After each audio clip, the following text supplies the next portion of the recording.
and welcome to episode 11 of the Rebel and Reawaken podcast. It's time to rebel against merely surviving by reawakening your passions and zeal for life to truly start thriving. This podcast was created to give you practical and usable tools and tips to help you cultivate a life in recovery that you love and can't wait to live out each day. Together, we are saying goodbye to running to things that drain us and leave us feeling depleted so that we can step into the life we were made for. While this podcast is geared towards those in recovery from drugs and alcohol, anyone can benefit from the tools we discuss here because if we're honest, we're all recovering from something. At some point in time, we are all in the process of recovering from life in one way or another. So you are welcome here, and together we will recover life and create a life that we love to live. This week, we are going to talk about a tool called the 20 things that I can do instead of fill in the blank. So if you are in recovery for drugs and alcohol, or you're thinking about stopping drinking or using, this tool will be helpful to give you ideas of things that you can do when you are tempted to drink or use. If you're in early recovery, same goes. It will give you ideas of things that you can do instead of drinking or using. If you're a little bit further down the line and you've been sober for a while, but you are bored out of your mind and wondering what people do for fun when they can't drink or get high, this list will help give you some things to do that will be fun and will help energize your sober lifestyle. If you're even further down the line and you have hobbies and you have things that you love to do, but you have started worrying. You're a worrywart now, or you are trying to stay away from the sweets and carbs these days. This list can help you to distract yourself from those things. And it may be just as simple as writing down the things that you enjoy doing so that whenever you're tempted to go to the pantry for a box of Oreos, you instead glance at your phone and say, oh yeah, I can do this for 10 minutes instead of eating the Oreos. And it'll switch your brain from thinking about Oreos to thinking about going for a quick walk around the block. So that is the point of this tool, to just help you stay on track and give you a quick place for you to turn to when you need a reminder of what you can do instead of giving in to temptation. So yeah, let's hop right in. This episode was inspired by Kelly. So if you have not listened to last week's episode, I encourage you to go back and do that. I interviewed a lady named Kelly. She is in recovery for drugs and alcohol. She started drinking at a very young age, which sadly is pretty typical. She was 12 years old when she was introduced to alcohol. And I can't say that that's unheard of. I know some 12-year-olds in our neighborhood who were introduced to weed at that age. And I know people who started doing much harder drugs at that age. So it is not unheard of. And sadly, it's pretty common in our society. So Kelly started drinking to cope with life a little bit later. She was not an instant alcoholic at 12 years old, but she did start drinking heavily later in life, and she talks about her struggle with that in that podcast episode. But she talked about using her list of 20 things that she can do instead of drink when she was in early recovery. And so that is why I wanted to dig a little bit deeper into that this week and talk about it and really give you some ideas, because what I have found is that people don't know what to do to have fun without drugs and alcohol. So I grew up in a house where, so my dad, let me backtrack, hang on. My parents, when they were married, they had the perfect little lifestyle. My mom was a stay-at-home mom. She made homemade cakes and cookies for us. I had a playhouse in the backyard where I would play kitchen and cook mud pies for my dad. My brothers had friends in the neighborhood and they would run around and cause trouble.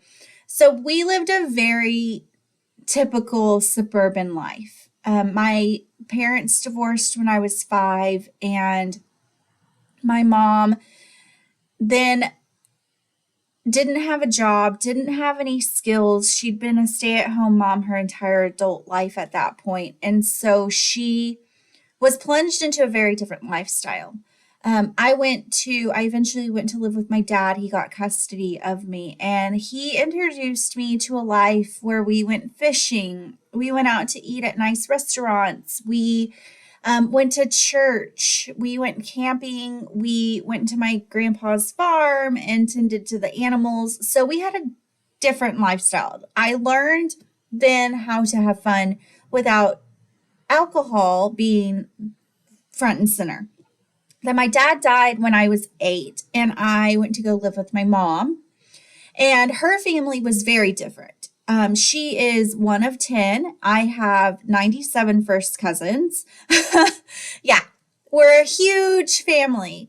And their demographic, they were on the poorer side of the economy. So there were a bunch of us, right? So it was hard to feed everybody, and there wasn't like, okay, let's round up all the cousins and go to the movies, or let's round up all the cousins and take them golfing or putt-putt. We had fun at home. We had cheap fun at home, which usually consisted of all of my aunts and uncles hanging out, drinking beer, sitting around the picnic table till late at night, blasting the music. It was a fun childhood. But I didn't know that there was anything outside of that to have fun. My definition of fun was everybody came over, you busted out the coolers and 30 packs, and everybody drank and had a good time. So when I got sober, I really had to try to figure out how to have fun without drugs and alcohol. And so it took a lot of self-discovery. It took a lot of trying to figure out who I was and what was fun to me, what brought me joy. And if you go back and listen to some of the early podcasts, the very first one is Remember When, and we talk about learning how to figure out what brings you true childlike joy and incorporating that into your everyday life. So I did that. I tried to figure out what was fun for me, what made me feel better, what made me feel good. And it's always evolving. It's always changing. I discovered that I loved yoga and that it really helped with my peace of mind and my mental health. I discovered that when my daughter was 5 or 6 years old. She saw it on an Arthur episode and she was like, "Hey mom, let's do yoga together." And so I Googled some yoga videos on YouTube and we started doing yoga together. We did a 30-day yoga challenge. She made it about 3 days in and then gave up. But that's where my passion for yoga started. And I learned that it was a great way to decompress and a great workout. And it was really good for my flexibility and my back issues that I had. You're always going to be evolving, always going to be discovering new things about yourself if you get out there and you try new things. So I want you to sit down and think about the things that you can do instead of drinking, instead of using, instead of stressing, instead of sitting and wallowing in fear, instead of letting the anxiety creep in and just sitting there and letting it fester, instead of overeating, instead of gambling, instead of whatever it is that is unhealthy in your life and leaving you feeling drained. I want you to put together your list of 20 things that you can do instead of that negative behavior, that negative thing. And I want you to come back to it often. Make that list. Maybe you go onto Canva and make it a cute little graphic, or maybe you write it down and take a picture of it. But I do encourage you to take a picture of it. Maybe use it as the screensaver on your phone, or just have it handy so that whenever you need to divert your attention down a bad path, you can turn to this list and use it to help you conquer the day. All right, so now I am going to go into some ideas for your list of 20. So, my favorite tool and one that I use with my clients quite often is box breathing. And so, what is box breathing and why is it important? Box breathing is where you inhale. So, you're going to think of a box, right? Four corners. You're going to inhale for 4 seconds. And then you're going to hold your breath at the top of that inhale with your lungs full for 4 seconds. And then you're going to exhale for 4 seconds. And then you're going to hold your breath for 4 seconds at the bottom of that exhale. So with your empty lungs. So it's a 4. You're going to inhale for 4, hold for 4, exhale for 4, hold for 4. And that's your box. The Navy SEALs use this technique because they find themselves in crazy situations, super high stress, and they're taught to use box breathing to stay calm. So you find yourself tempted to drink, you find yourself working yourself up into a panic attack because you're just sitting there thinking of all the what ifs and the oh no's and the fear of the future. Stop and do some box breathing. I usually do it 4 to 6 times to calm myself, but this is a great tool to have on your list of 20 things that you can do instead of drinking, using, stressing, whatever. From here on out, I'll probably just say drinking, and just know that that means all the things. Wherever you are in life, whatever it is that you're trying to change, whatever it is that you're trying to avoid, you can fill in the blank there and replace it with the word drinking. Okay, so box breathing is one thing that you can do. Another thing that you can do is meditation. So I feel like meditation is one of those words that people hear it and you're either like, ooh, that's too woo-woo for me, or that's too new age, whatever. Meditation really is not as complicated and crazy as some people make it sound. I am horrible at staying focused on my thoughts, like on having my mind cleared. So I have to do guided meditation. Anytime I need to do a meditation, you can literally get hundreds of thousands of meditation videos, guided meditations on Spotify, on YouTube, on the internet. Just do a Google search for meditation for calming your nerves, meditation for sleep, meditation for whatever it is that you need, and something will pop up. And I like the ones that have like the ocean noises or the sound bath noises where they're going, woo. Yeah. I like those, but really, meditation is just finding a quiet place and clearing your mind and just being in the moment and just allowing the thoughts to come, but not chasing them, right? So you're going to let the thought come. Okay, yeah, I'm worried about tomorrow, but I can't do anything about it right now. And so you're just going to breathe through it, kind of kiss it goodbye and let it go. There are tons, like I said, of guided meditations out there, but if you've never given it a try, you should. Meditation, I love meditation. I will usually just like lay out flat on the living room floor. I like to put the earbuds in my ears because it helps to block out the noises of the dogs walking by or the neighbors outside. So I like to put earbuds in when I'm meditating, so that it's completely blocking out the outside world and I'm totally focused in on this moment. If you don't like guided meditations, you can just put on some soothing sounds, some ocean sound music, some whatever instrumental music, and just let yourself be in the moment. Just clear your mind and just be in the moment.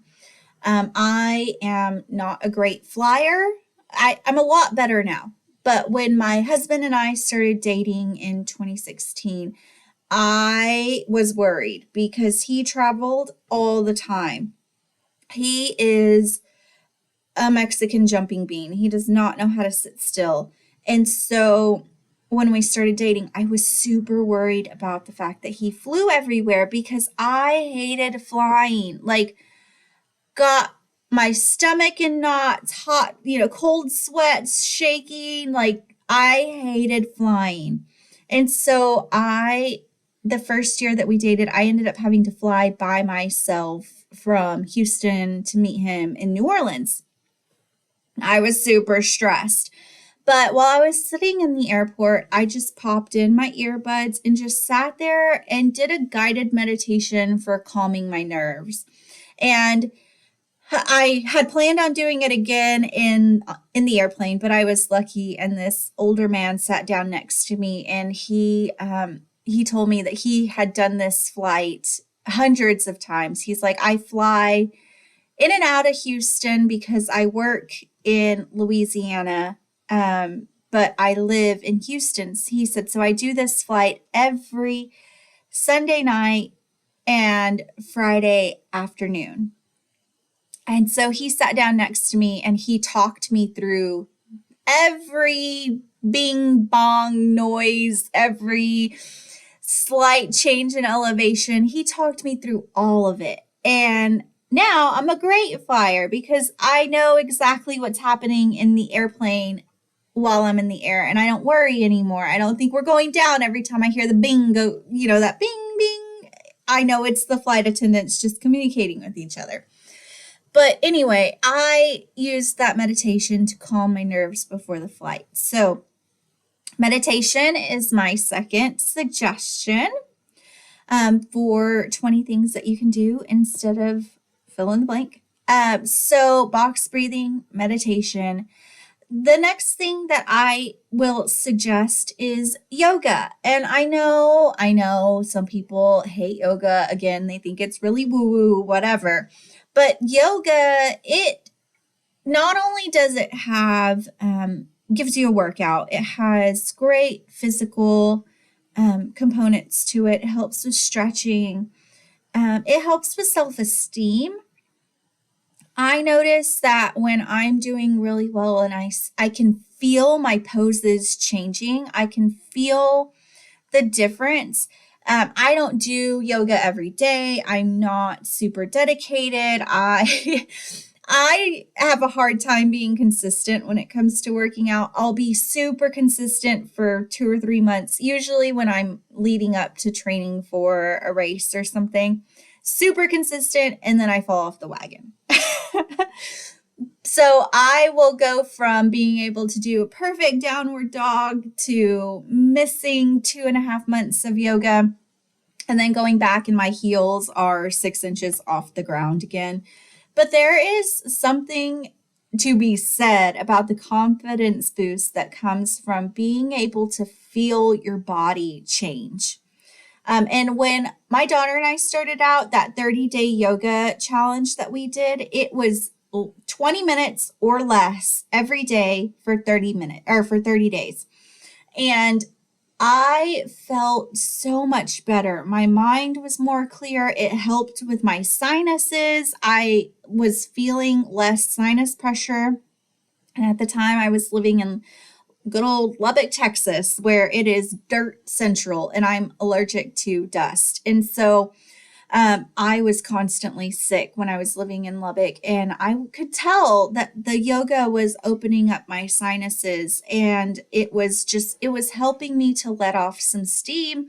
And so I actually drank a lot less during that time. At that point, alcohol wasn't really a problem. I'd have a glass of wine here or there, but I would notice that I would have more glasses of wine whenever I was having a more stressful day. But then I found that if I did yoga instead, I was able to sleep better that night. So I'd get home from work, do the normal, nighttime, evening routine, dinner, homework, bath, whatever. And then I would pull out the yoga mat do yoga and I felt so much better. I felt so much more refreshed. I felt more mental clarity, more physical clarity with my sinuses, like I was saying, and I was able to sleep better. So, yoga is another one that you can add to your list of things that you can do instead of drinking or worrying or eating or gambling. So, my fourth suggestion is to get outside. I cannot tell you how important it is to get some sunlight on your face. If you live in a place where it's cloudy all the time, the Pacific Northwest, where it's cloudy all the time, or anywhere else where it's London, I know it's cloudy a lot. But even if it's cloudy outside, the act of going outside and getting even indirect sunlight through the clouds, it helps your mental health and your physical health. So it's important to get outside. You can put on your list of things that you can do as go outside for 5 minutes, go for a 5-minute walk. Sometimes I will literally just go walk from one stop sign to the other in our neighborhood. And it's enough to reset my mindset and keep me from reaching for those Oreos. Yeah. So we're doing prayer and fasting at my church for the next 14 days. And I have decided to give up pastries and candy.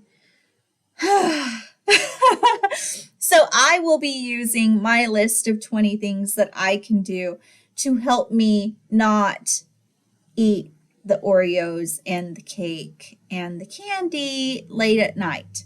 So this is just as much for you as it is for me. So let's do this together. Okay, so 5-minute walk outside is something that you can do.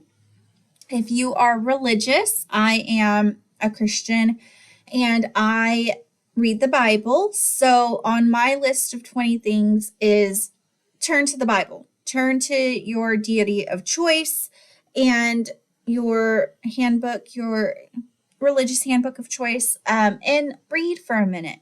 If you're not religious, find a book and read for a minute.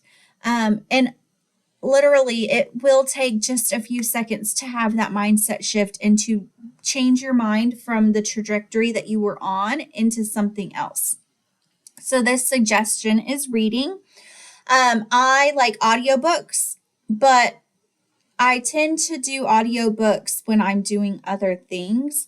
So for me, the act of picking up something that I actually have to use my eyeballs to look at is what I need to shift my focus from what I was wanting to do to something else. Maybe audiobooks work for you. You can listen to podcasts if that works for you. Again, for me, audio is usually something that I'm using when I'm multitasking. So I really need to focus my eyeballs on something. So use that as you would. So another thing that you can put on your list of 20 things to do instead of drinking is maybe watching a show.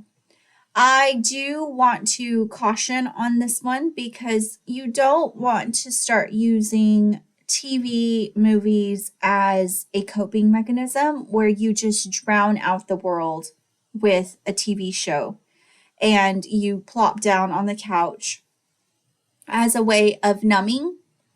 But it can be a good distraction. So I get super anxious when I have things coming up and I procrastinate when I'm anxious. So if I have a lot of photos to edit, sometimes I will get super overwhelmed. And instead of editing, I procrastinate and sit down and binge watch my favorite show. Yep, guilty as charged. I get sensory overload when I have a lot to do. And instead of acting, I freeze. I don't know if anybody else can resonate with that, but that's what happens to me. And so for me, TV is not a good one, but I do want to put it out there because for some people, a quick 20-minute show can help change their attention from what they were wanting to do to this new thing. And instead of going out and going to get a bottle of wine, maybe you put on a really interesting documentary and it pulls your attention away from the bottle of wine at the convenience store. And instead, now you're sitting on the couch with a cup of hot tea watching a cool documentary. So TV can be good or bad, but it's up to you to know when you should use what, right? Okay, so next we've covered box breathing. We've talked about yoga, meditation, getting outside, and using TV to help distract you from something that behavior that you're trying to avoid. So the next thing that I want to suggest is a group activity. So most of us, our society has changed and we tend to be hermits. We tend to not like to leave the house. And I feel like back in the day, things like ballroom dancing or swing dancing classes for adults were a lot more common. And now it's kind of like, what? But partaking in a group activity will not only help to distract you, but it will also help you to grow a community around you, a community of people who can help hold you accountable. So maybe you go join a gym and start taking Zumba or cycling and make friends. Don't just go, show up, and leave. Try to introduce yourself to someone. This is really helpful if you are feeling isolated or you feel like no one understands what you're going through. It can help you to surround yourself with people who are walking similar roads as you. This could be an AA class or an NA class or meeting, or Smart Recovery or any of the other organizations. If you are having problems with overeating, there is Overeaters Anonymous. There's Gambling Anonymous. There's, you name it, I bet you there's a community out there for you.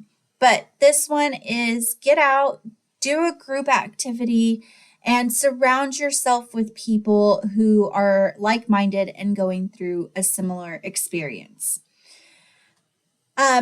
Another activity that you can do, and that I found the research on this super interesting, but tennis or pickleball or table tennis, ping pong,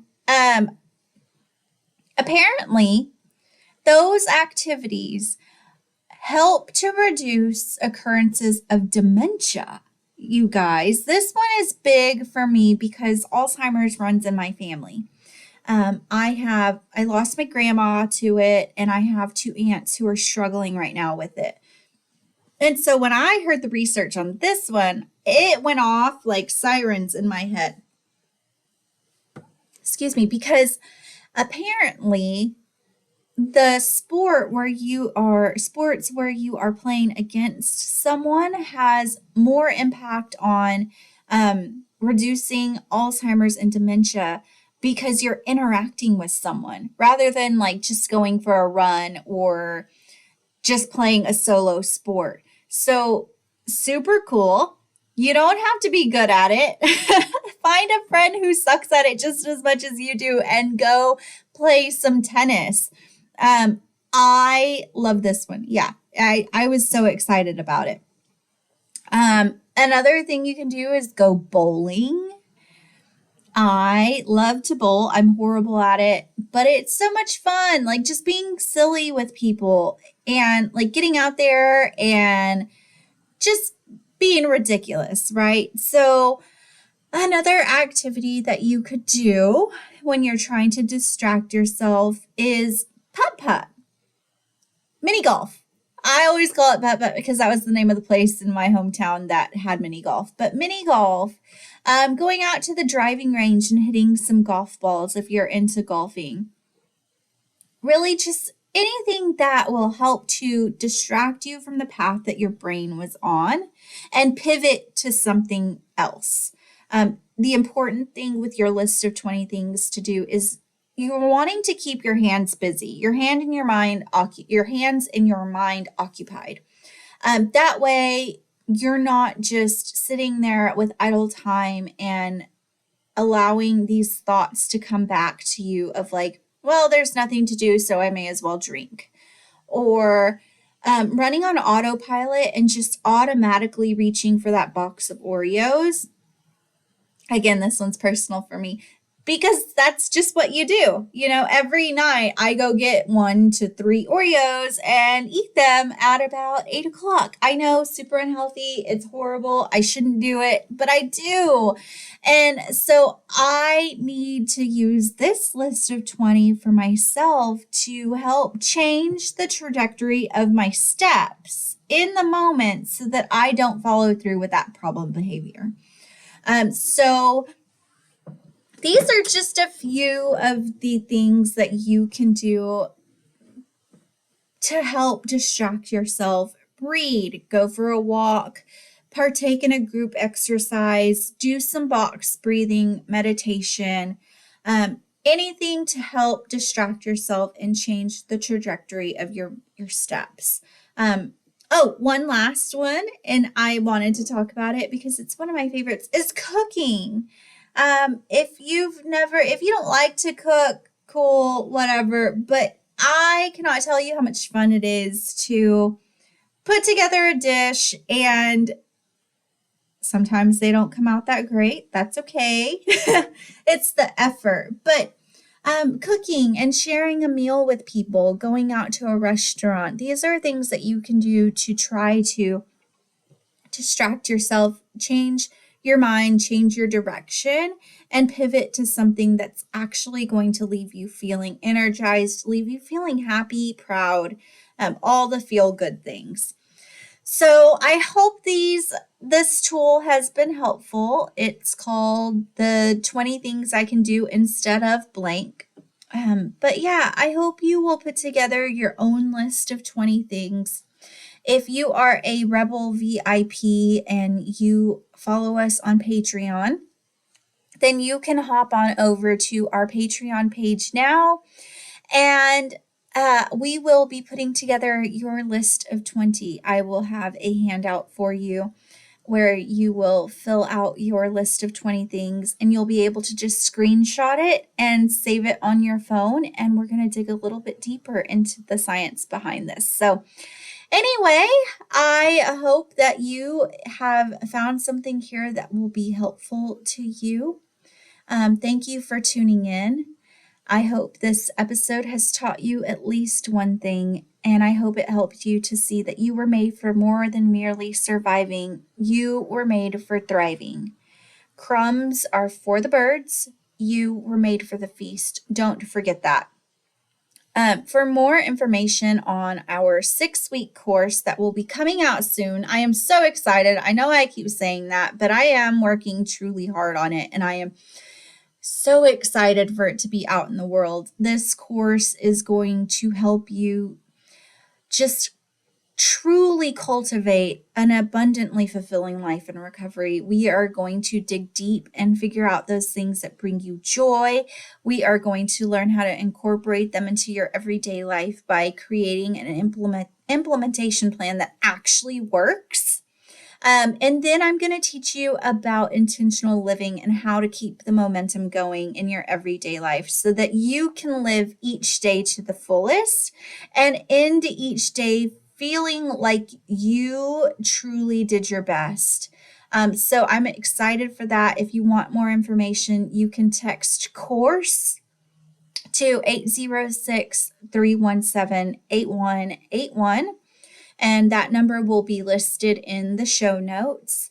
If you want to dig deeper each week and create your own personalized roadmap to cultivating an abundantly fulfilling life, then hop on over to our Patreon page and become a Rebel VIP today. As a Rebel VIP, you get a companion episode to each podcast episode each week. And we dig deeper and we make it personalized specifically to you. If you're not in recovery, no worries. Just like with every episode of the podcast, the Patreon Rebel VIP episodes can be used by anyone who is in recovery or not. And last but not least, if this podcast is making an impact on your life, please share it.